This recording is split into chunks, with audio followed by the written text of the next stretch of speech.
Hello there, I'm Greg Sadler, and this is a video specifically about podcasts. I've got my own podcasts. I get asked a lot of questions about podcasts of all different sorts, so I don't think I'll be able to answer every single thing. Perhaps people want to put questions in the comments, but before you do, you probably want to watch the rest of this video to make sure that the question isn't already answered. So think of this as kind of like introducing you to my podcasts combined with an FAQ, frequently asked questions, and maybe a few other things thrown in there as well. So the number one question that I get and keep on getting is, when are you going to produce a podcast? When are you going to make a podcast?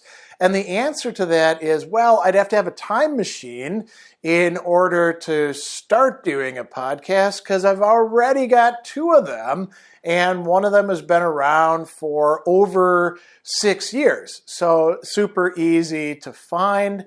I'll tell you about them in just a minute.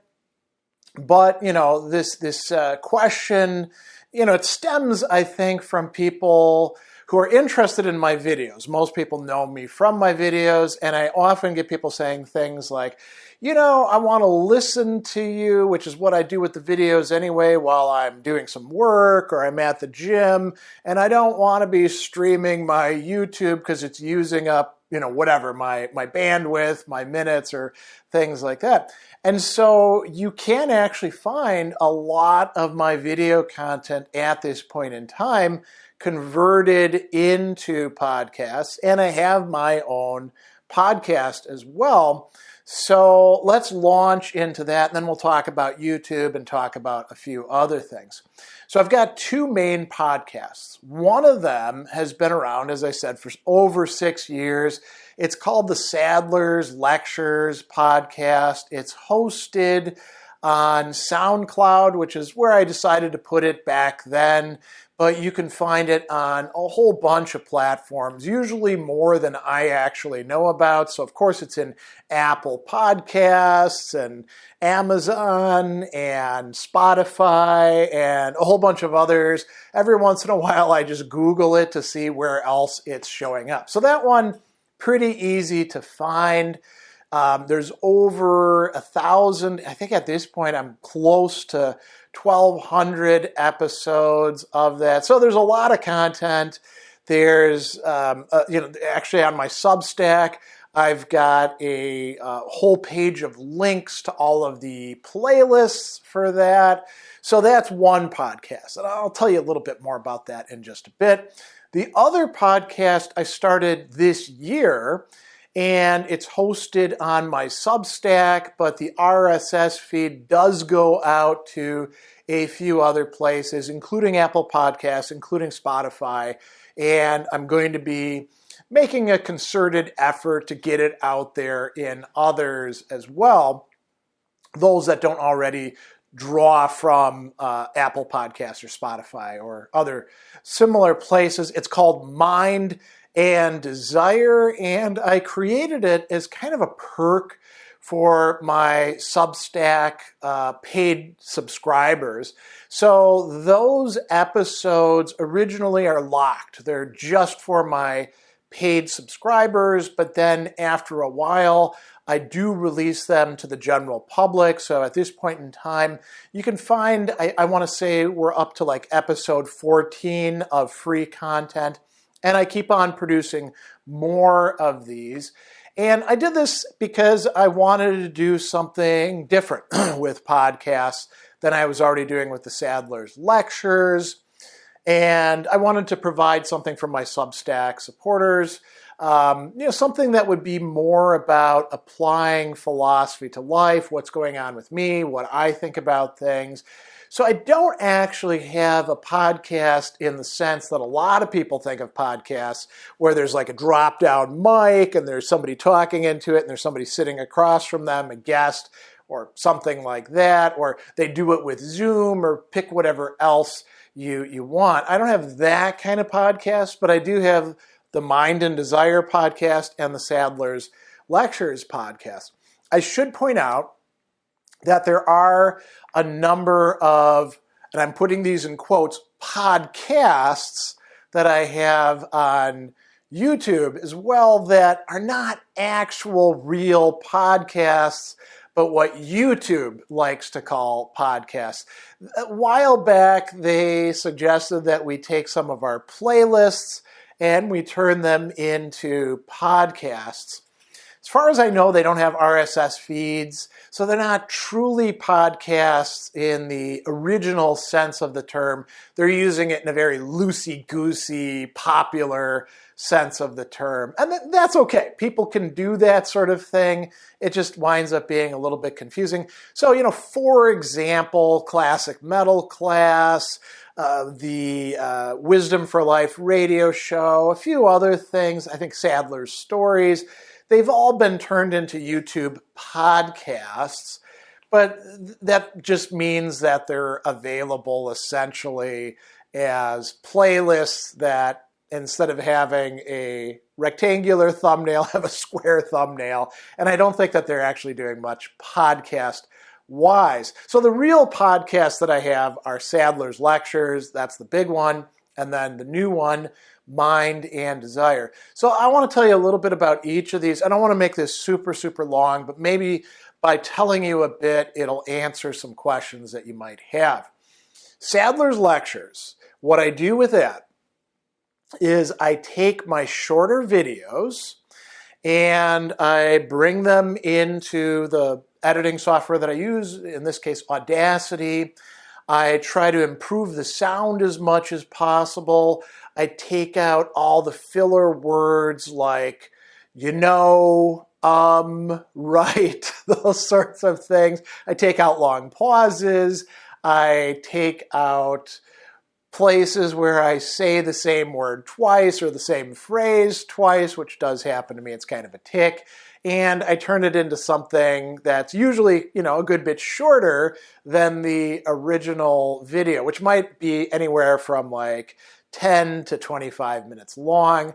And then I publish it as a podcast episode and I put them together into playlists. So I've been doing this with my core concept videos for a long time. I'm also doing it with some of my speculative fiction studies videos. You may have seen the episodes on Ursula K. Le Guin or Philip K. Dick or J.R.R. Tolkien or others as well. And, that seems to work quite well. It's built up a considerable following. People really enjoy having these, and I use them as resources for my students. So I'll have the same lecture in video form and in podcast form, although the podcast form, the sound, of course, is quite a bit better and has all those words, as I mentioned, taken out, long pauses and things like that.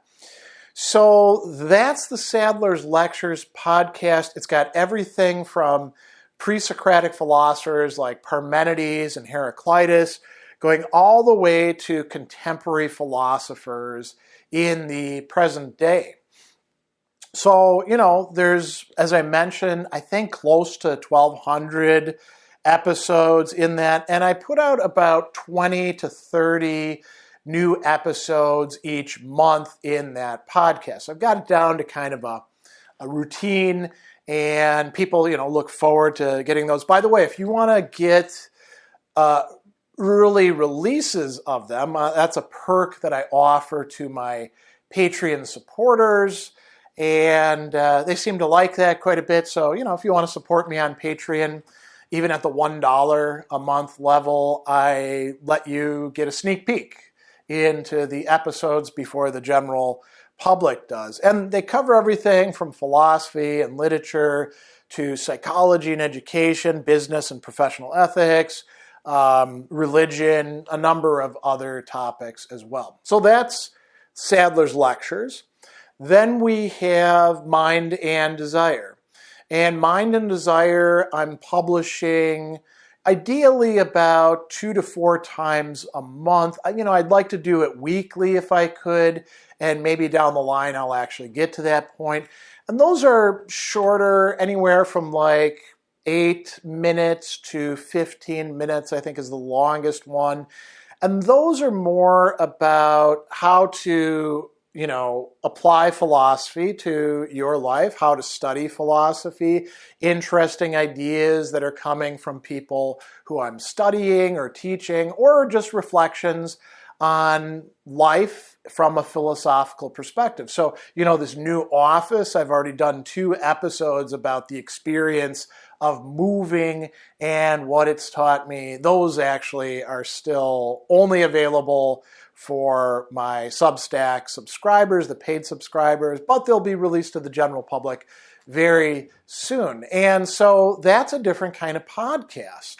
So, those are my 2 main things. And you might say, well, why don't you do other things? It's mostly a matter of time and energy. These 2 already keep me pretty busy. Now, some other questions that people will ask me, a common one that comes up has to do with my half-hour Hegel series, which I finished last year, and a lot of people like that series. It's become kind of legendary in certain circles, and maybe once a month I'll get somebody who says, hey, why don't you convert all of these? And when they say all of these, they mean 370 plus episodes, each of which is about half an hour long.